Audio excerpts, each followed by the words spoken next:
Alright guys, so pretty much on the other side of this thing, right? Like we're almost done. One thing I wanted to address, and you guys are going to have these little paint cups that I purchased over here. So I took some of this burnt umber and I filled these little paint cups with it.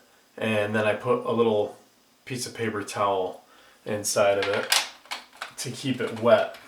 So you're gonna have to kind of scoop it out, and you can use like a butter knife and then just wash it off. But my point is, anytime that you're gonna paint, you really only need like a little bit at a time. Don't take that whole thing and gob it out, because it is acrylic and acrylic dries and it does not reconstitute the way that watercolor does. So when you start digging into this, give yourself just a little bit at a time. Now you can order this paint off of like Amazon, but I don't think you can find it really well right now. Michael's isn't probably going to be open, so moot point. In any case, what I'm going to do, because I'm going to slow this down for a few minutes, is just talk about some of the details. And I don't want to get too focused on details with an underpainting, but sometimes it does help the process.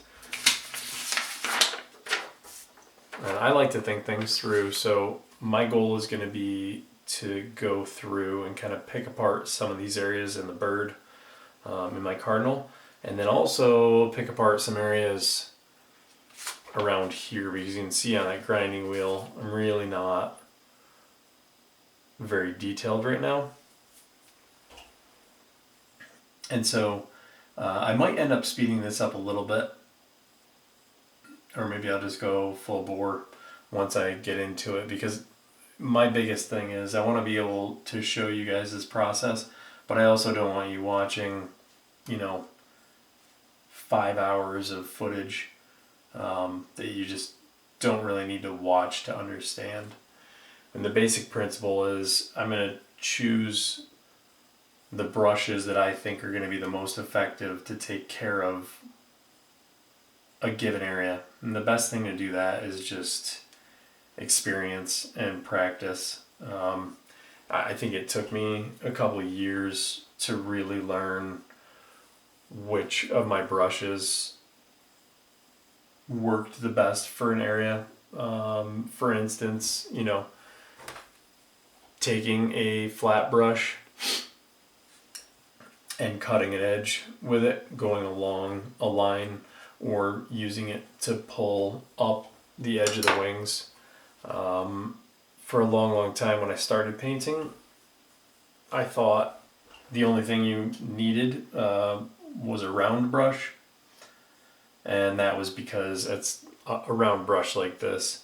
I was just absolutely obsessed with the idea that I was going to literally draw everything.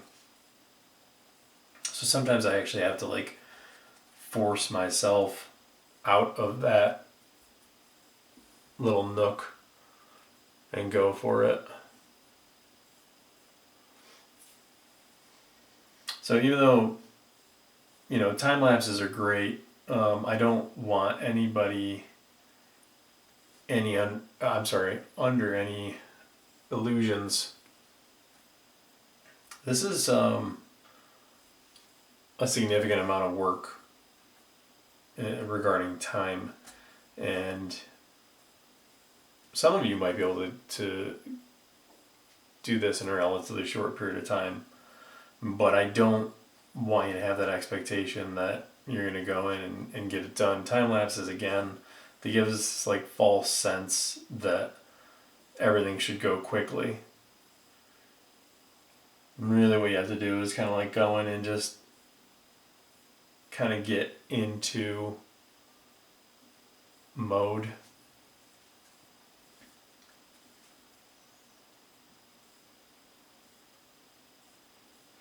So I'm starting to notice little things that are not in the drawing. either because I left them out intentionally because I knew I was going to come back and do this, or because I simply missed them.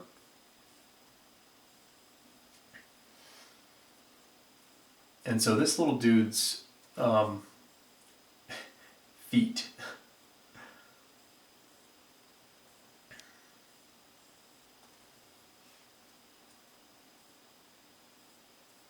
and legs sticking up. So I'm looking to define the little goldfinch's feet to a certain degree. Now this is something like even in the finished painting, it's going to be deceiving. It's not going to be like a super detailed element. One thing I want you to notice, so I'm trying to make like a fine line, I take the brush and I turn it and I hold it kind of awkwardly and I pull it.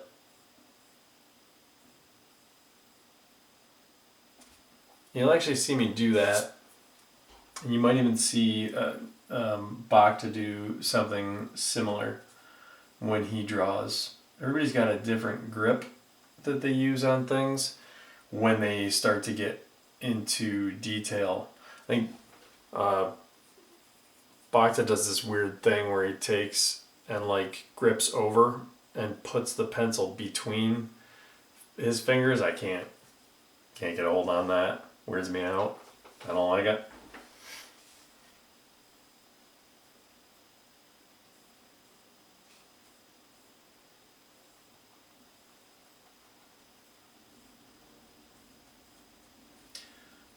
This is also the time for exaggeration, and then additionally cleaning up edges. So I'm just looking for areas that I can kind of make separations of value and bring things forward or push things back. So this actually really light area in the painting is an area that I'm going to make a little bit darker. And this part is a little more intuition. You have to have a little more experience.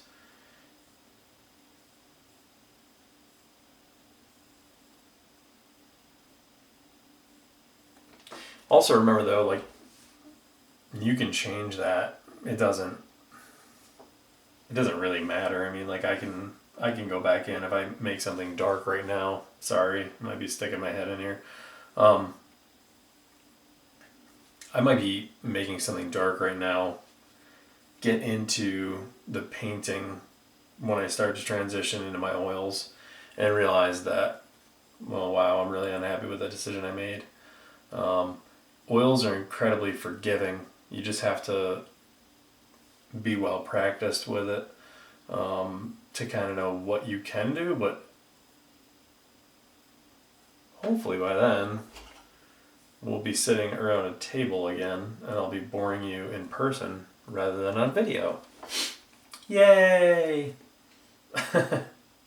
And now I'm talking to myself as if I'm talking to a classroom. It's getting a little lonely in here. Kidding. Probably going to edit that out.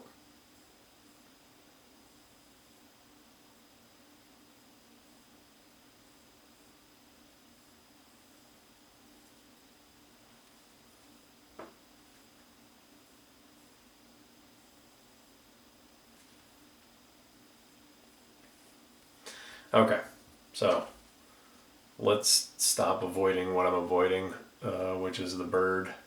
And I'm going to go in and actually start. As the same as anything, I'm looking at my darkest darks, and just like I would start in a drawing, I'm going to try and pull those forward first so that I can give myself kind of a frame of reference as far as like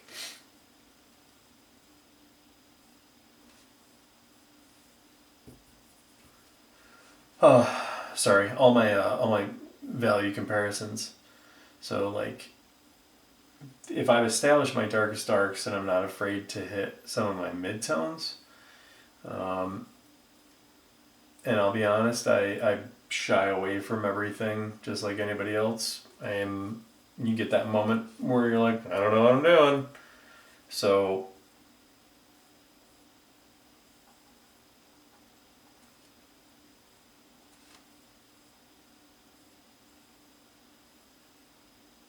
I will mindfully start with something a little bit lighter. And then that way I don't feel as committed. I can always go back in and layer in with acrylic. The biggest pain in the butt with acrylic is going back and like trying to remove or lighten without a white. We're actually looking to just avoid that altogether. Someday I would love to be able to show you guys how to take and scrub at an acrylic on a gessoed surface like this. I used to do that for some of my backgrounds, but we'll see if we have enough time.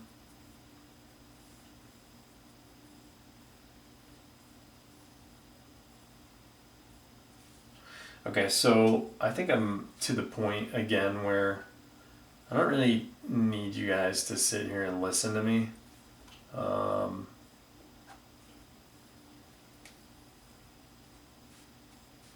I would say right now is we're edging up on the point here where you can kind of tune out as far as the audio goes, and you can just watch as I clean up some of these tighter areas in the painting.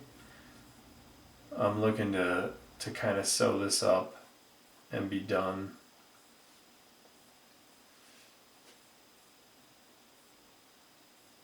And if I'm able to, maybe what I'll do is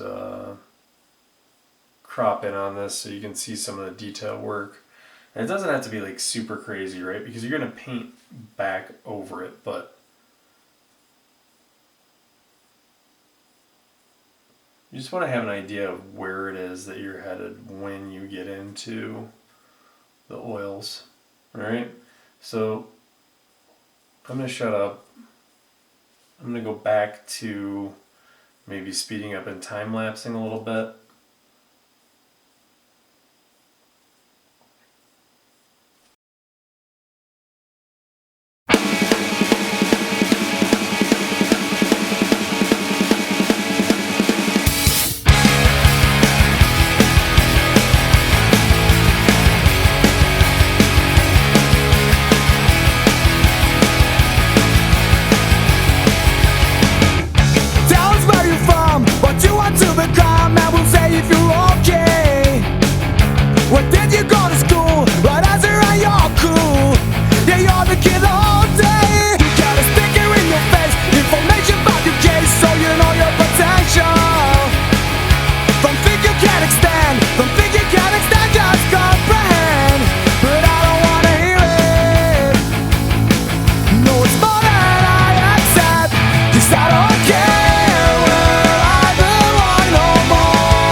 Last selection in the ball game, doesn't ever get a pass.